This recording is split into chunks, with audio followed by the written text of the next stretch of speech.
Hey everyone, want to add an extra layer of security to your sensitive apps on iPhone? Today I'm showing you exactly how to lock any app with Face ID or Touch ID. Alright, here's exactly how to lock any app. Find the app you want to lock on your home screen. For this example, I'll use Instagram.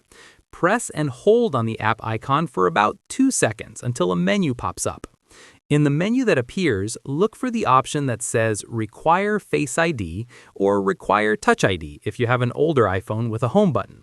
Tap on Require Face ID and your iPhone will ask you to authenticate with Face ID to confirm this action.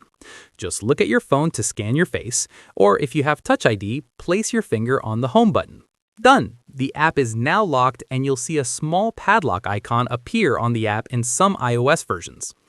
Now, what if you want to remove the lock later and make the app open normally again? Super easy.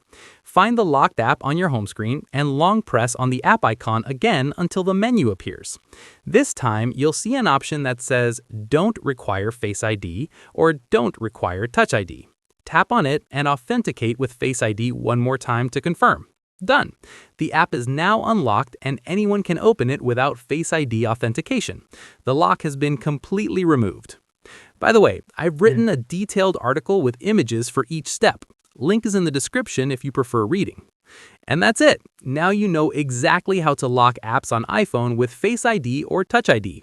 If this helped you, please hit that like button and subscribe for more iPhone tips. Drop questions in the comments below and I'll answer them all. Thanks for watching, and I'll see you in the next one.